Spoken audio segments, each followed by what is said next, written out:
The snow fell in thick, silent curtains across the train platform in Silver Creek, Colorado, as Isabel Morrison stood clutching her worn carpet bag and watching the last passenger car disappear into the winter darkness. It was December 1884, and she had been waiting on that platform for 6 hours, watching every face that passed, hoping against hope that someone would step forward and claim her as their mail-order bride. But no one had come. At 27, Isabel understood that she was considered past her prime by the standards of frontier society, but her correspondence with rancher Thomas Hartwell had given her reason to hope that age might matter less than character and capability. She had been honest about everything in her letters: her education, her experience managing her late father's household, her willingness to work hard and adapt to frontier life. What she hadn't mentioned was her growing desperation as the teaching positions in Boston became scarce and her modest savings dwindled to almost nothing.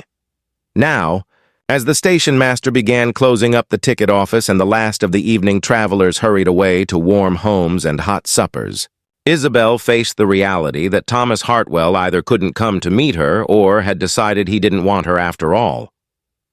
She had enough money for perhaps 3 nights at a boarding house, but beyond that lay a future as uncertain as the swirling snow that obscured everything beyond the station's gaslight. "Miss," called a voice from behind her. "Are you all right?" Isabel turned to see a tall man in a heavy coat approaching through the snow. Even in the dim light, she could see the silver star pinned to his chest that marked him as the town's law enforcement. He was perhaps in his early 40s, with graying hair beneath his hat and lines around his eyes that spoke of someone who had seen too much of life's hardships. "I'm fine. Thank you," she replied automatically, though they both knew it wasn't true. The sheriff studied her for a moment, taking in her travel-worn clothes, the carpet bag that contained all her worldly possessions, and the way she stood with the careful dignity of someone trying not to reveal their desperation. "I'm Sheriff Marcus Webb," he said, touching the brim of his hat. "I couldn't help but notice you've been waiting here for quite a while. Were you expecting someone to meet you?" Isabel hesitated, weighing the embarrassment of admitting her situation against the practical need for help. The storm was getting worse, and she could already feel the cold seeping through her traveling coat. "I was supposed to meet someone," she said finally. "A Mr. Thomas Hartwell. But he hasn't come." Sheriff Webb's expression darkened slightly. "Thomas Hartwell," he repeated. "Ma'am, I'm afraid I have some news you might not want to hear." Isabel felt her stomach drop. "What kind of news?" "Tom Hartwell died 3 weeks ago, thrown from his horse while checking fence lines. I'm sorry to be the one to tell you, but if you were planning to meet him, you should know he's not coming." The words hit Isabel like a physical blow. She had known the arrangement was risky, had understood that coming west to marry a stranger carried no guarantees, but she had never imagined this particular scenario. Her intended husband was dead, and she was stranded in a town where she knew no one with winter closing in around her. "I see," she said quietly, fighting to maintain her composure. "Thank you for telling me." Sheriff Webb watched her carefully, clearly noting how she absorbed this devastating news without breaking down or creating a scene. "Miss, if you don't mind me asking, what's your situation now? Do you have family you can return to money for the journey home?" "No family," Isabel admitted. "And very little money. I use most of my savings for the train fare here." The sheriff was quiet for a moment, considering options that weren't really his responsibility, but that his conscience wouldn't let him ignore. "Ma'am, what's your name?" "Isabel Morrison." "Miss Morrison, you can't stay out here in this weather. The storm's getting worse, and it's not safe for anyone to be wandering around town alone at night." He paused, clearly wrestling with some internal decision. "I have a proposal for you. It's not ideal, but it might solve both our problems." "What kind of proposal?" "I'm a widower," Sheriff Webb said simply. "Lost my wife to fever 2 years ago, and I've been trying to manage on my own since then. I have a house with extra rooms, and I could use help with the domestic arrangements. You could stay there, help with cooking and housekeeping, and I'd pay you wages for the work." Isabel stared at him, hardly able to believe what she was hearing. "Sheriff Webb, I couldn't possibly impose on you like that." We're complete strangers. Sometimes strangers help each other out, he said matter-of-factly. You need a place to stay and honest work. I need someone to help make my house feel like a home again, instead of just a place where I sleep between shifts. It's a practical arrangement that benefits us, both. But what will people say a single woman living in the sheriff's house? They'll say Marcus Webb helped someone who needed help, the sheriff replied firmly. And if they want to say anything else, they can say it to my face. Isabel felt tears prick her eyes at the unexpected kindness. After hours of waiting and the crushing disappointment of learning about Thomas Hartwell's death, this offer of shelter and honest work felt like a miracle. Sheriff Webb, why would you do this for a complete stranger? Marcus looked at her steadily, snow collecting on the brim of his hat. Because everyone deserves a chance to start over, Miss Morrison. And because my Martha would come back to haunt me if I left a lady stranded in a snowstorm when I had the means to help. The simple mention of his late wife, spoken with such love and certainty about what she would have wanted, convinced Isabel of his good intentions more than any formal assurances could have done. I accept your offer, she said quietly, and I promise you won't regret giving me this chance. Sheriff Webb's house was a modest two-story structure on the outskirts of Silver Creek, surrounded by bare trees that stood like sentinels in the falling snow. The interior was clean but Spartan, furnished with the basics, but lacking any of the warming touches that spoke of a woman's presence. I haven't done much to keep it up since Martha died, Marcus admitted as he showed Isabel around. I cook basic meals, keep things tidy enough, but it's not really a home anymore. Just a place to eat and sleep. Isabel could see what he meant. The furniture was well made, but arranged without any thought for comfort or aesthetics. There were no curtains on the windows, no decorative touches, no signs of the care and attention that transformed a house into a haven.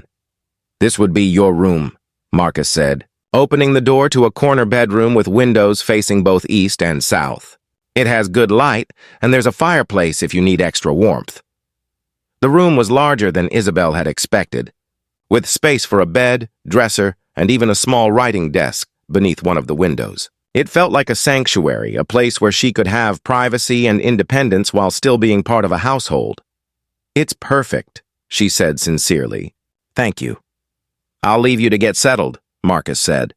I usually rise early, so breakfast around 6 if that suits you. We can work out the other arrangements as we go along. Over the following days, Isabel threw herself into making Marcus's house feel like a home again. She sewed curtains for the windows, arranged the furniture to create conversation areas, and filled the rooms with the aromas of proper cooking and fresh bread. But more than the physical changes, she brought something that had been missing since Martha's death, the sense that someone cared about the space and the people in it. Marcus proved to be an ideal employer and housemate. He was courteous without being intrusive, appreciative of her efforts without being demanding, and gradually began to open up about his life and work in ways that made Isabel feel like a trusted friend, rather than merely hired help. You've transformed this place, he told her one evening as they sat by the fire after supper. It feels alive again. It just needed someone to care for it, Isabel replied. Houses respond to attention like people do. Speaking of people responding to attention, Marcus said carefully, I've been meaning to ask you about your plans. I know this arrangement was supposed to be temporary until you could figure out what to do next. Isabel felt her heart sink slightly. Had she somehow overstepped, made herself too comfortable in a situation that was always meant to be brief? Are you saying you'd like me to make other arrangements? Just the opposite, Marcus said quickly. I'm hoping you might want to stay permanently. Not just as hired help, but as, well, as my wife. Isabel stared at him, certain she had misheard. Sheriff Webb, are you proposing to me? I am, Marcus said simply. I know it's sudden, and I know it's not the romantic courtship a woman might hope for. But these past few weeks have shown me something I didn't expect to find again. What's that? Happiness, Marcus said softly. For the first time since Martha died, I look forward to coming home at the end of the day. I enjoy our conversations over dinner. I appreciate the way you've made this house feel welcoming, and I find myself caring about your happiness and well-being in ways that go beyond mere employer concern. Isabel felt her breath catch. Marcus, I care about you too, more than I expected to, and more than I probably should have allowed myself to. Then why not make it official? Marcus asked. We're compatible, we work well together, and we both know what it's like to face the world alone. We could face it together instead. But what about love? Isabel asked quietly. Don't you think we should be in love before we marry? Marcus considered this seriously. I loved Martha with all my heart, and losing her nearly destroyed me. What I feel for you is different, steadier perhaps, but no less real. It's built on respect and genuine affection and the daily choice to care for each other. He paused, reaching over to take her hand. I think love can grow from that foundation, Isabel. And even if it doesn't develop into the passionate romance of poetry and novels, what we have is still valuable. We can build a good life together based on partnership and mutual support. Isabel looked into his honest brown eyes and saw not the desperate passion of youth, but something perhaps more valuable, the steady devotion of a mature man who understood that the best marriages were built on friendship, respect, and shared commitment to each other's well-being. Yes, she said softly. Yes, I'll marry you, Marcus Webb.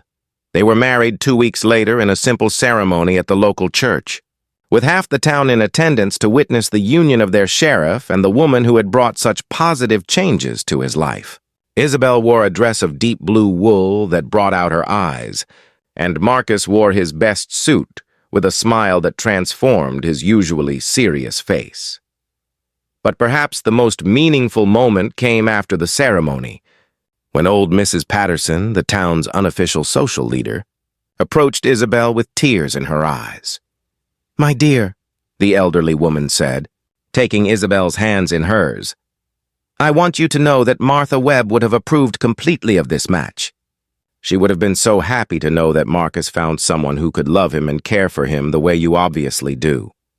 The endorsement from Martha's friend, the sense that she was not replacing the sheriff's first wife, but rather continuing a tradition of love and care, meant more to Isabel than any formal blessing could have. The years that followed proved the wisdom of their practical approach to marriage.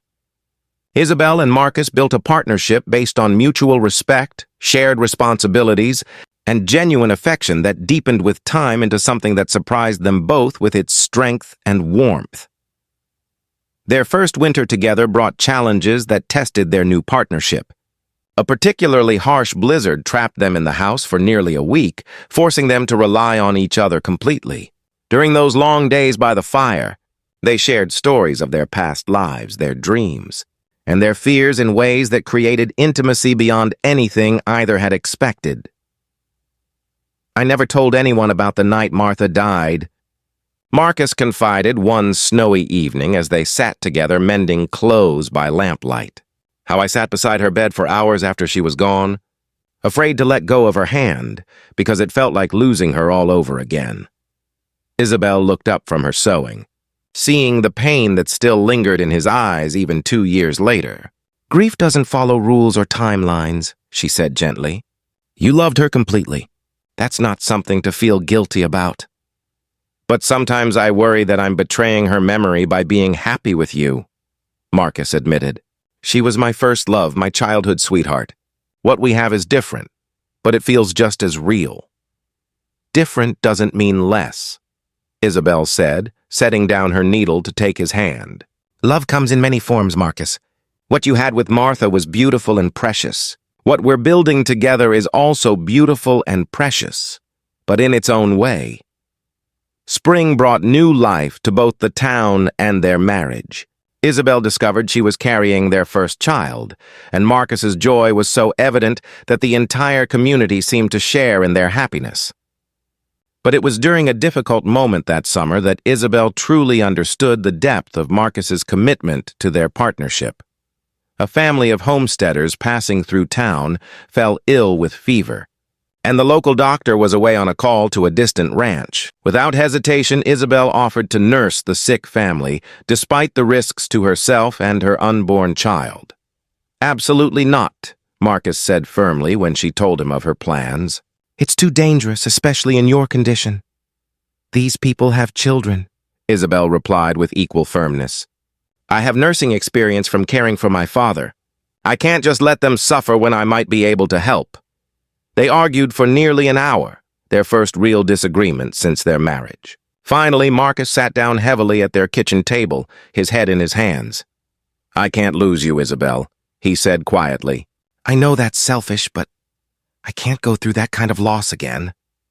Isabel knelt beside his chair, taking his face in her hands. And I can't live with myself if I don't try to help when I have the ability to do so. This is who I am, Marcus. This is the woman you married. Marcus looked into her determined eyes and saw not just stubbornness, but the compassionate heart that had drawn him to her in the first place. Then we'll do it together, he said finally.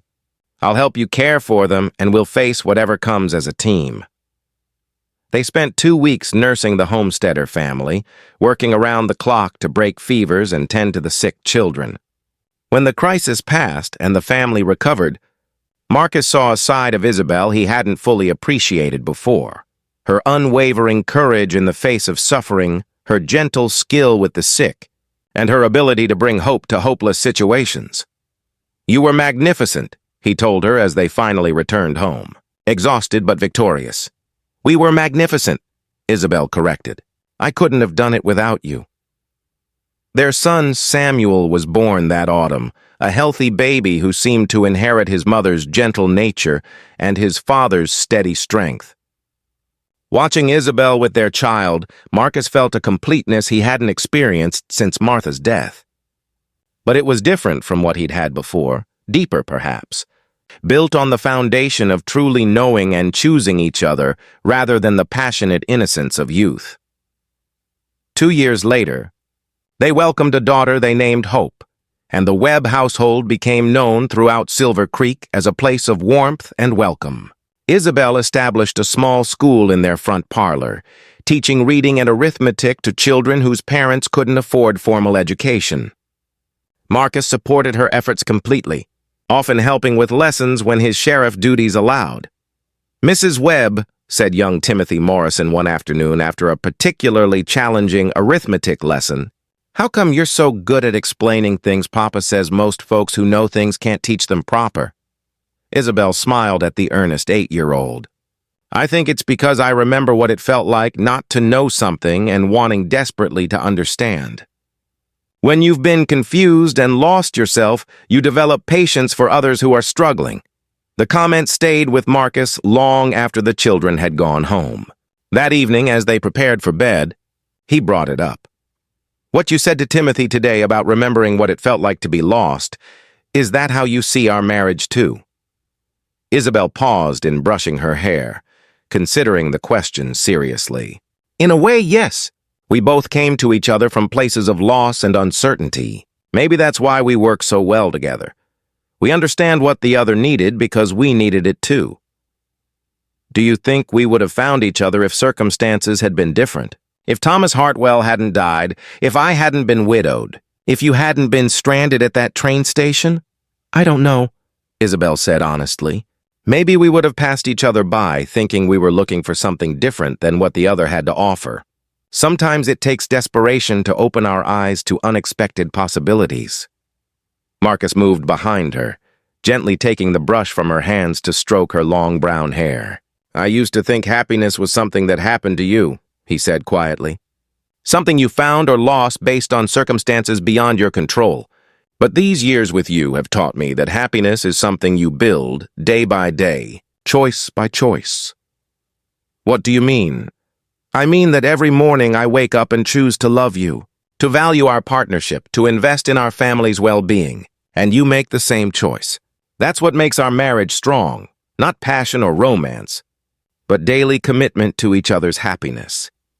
Isabel turned in his arms, seeing in his weathered face the man who had rescued her from a snowstorm and given her not just shelter, but purpose and belonging. I love you, Marcus Webb, she said simply.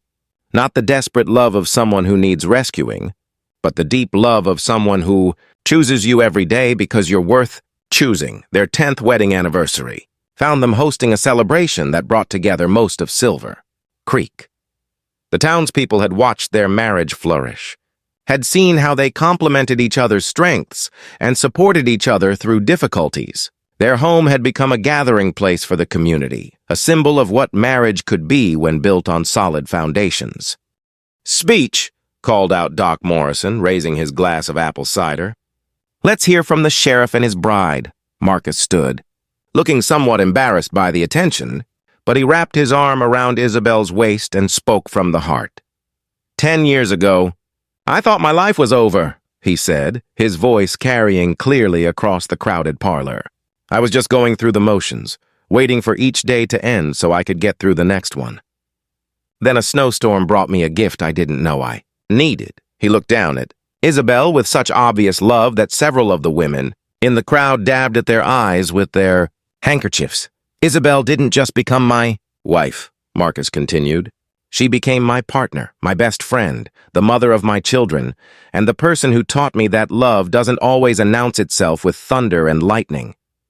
Sometimes it arrives quietly, like snow, and gradually transforms everything it touches into something more beautiful than you ever imagined possible. The crowd erupted in applause, but Marcus wasn't finished. To anyone here who thinks their chance for happiness has passed, who believes that love only comes once in a lifetime, I want you to know that's not true. Sometimes the most profound love comes not when you're young and passionate, but when you're old enough to appreciate the daily miracle of someone choosing to share their life with yours. Later that evening, after the last guest had departed and they had finished cleaning up, Isabel and Marcus sat together on their front porch, watching the stars appear in the clear winter sky. "Do you ever think about that night at the train station?" Isabel asked. "About how differently things might have turned out?" "Every day," Marcus replied. "And every day I'm grateful that I was there, that the storm forced me to check on the station, that I had the sense to recognize someone worth helping." "I think about the person I was then," Isabel said thoughtfully. "So desperate, so convinced that my only value lay in what I could provide for someone else.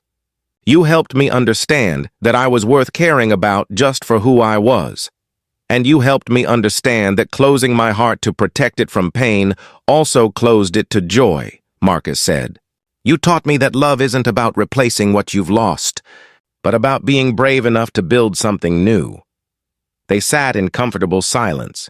Two people who had found in each other not just companionship, but a deeper understanding of what it meant to truly share a life. Their love story had begun with practical necessity and grown into something that proved the most lasting relationships were built not on passion alone, but on the daily choice to care for each other through whatever challenges life might bring.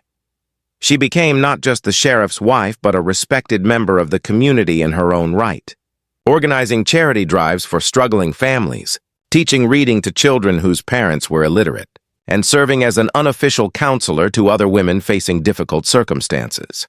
When new mail-order brides arrived in town, often frightened and uncertain, Isabel was always among the first to welcome them and help them adjust to frontier life. "You know," Marcus told her on their 5th wedding anniversary as they sat on their front porch watching the sunset, "when I offered you that room, I thought I was just helping someone in need." "And now," Isabel asked, leaning against his shoulder, "now I realize I was the one who needed help," Marcus said softly. "I was just existing before you came along, getting through each day without really living." "You gave me back my life, Isabel." "We gave each other our lives," she corrected. "I was lost and desperate when I stepped off that train, and you gave me not just shelter, but purpose and belonging." Marcus tightened his arm around her. "Do you ever wonder what would have happened if Thomas Hartwell hadn't died, if he had come to meet you as planned?" Isabel considered this. "I think about it sometimes, but I can't regret the path that led me to you, even though it began with disappointment and loss. Sometimes the best things come from the most unexpected circumstances, like unclaimed brides finding sheriffs who need someone to care for, like two lonely people discovering they don't have to be lonely anymore," Isabel said softly. As the stars began to appear in the darkening sky, Isabel reflected on the journey that had brought her to this moment. She had come west seeking security through marriage to a stranger, but had found something far more precious, a love built on daily kindness, mutual respect, and the gradual understanding that the best partnerships were those where both people chose each other every day. The story of the unclaimed bride and the widowed sheriff became part of Silver Creek's local folklore, told and retold as an example of how love could grow in the most practical soil and flourish into something beautiful and lasting. But for Isabel and Marcus, it was simply their beginning.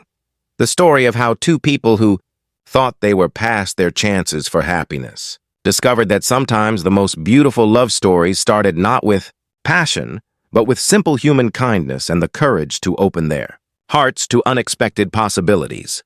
If this story of second chances, practical love growing into something deeper, and the courage to begin again after loss touched your heart, please share it with someone who might need to be reminded that our greatest opportunities often come disguised as disappointments. Your support helps these stories reach others who may be facing their own crossroads, showing them that sometimes when our original plans fall through, life has something even better waiting for us.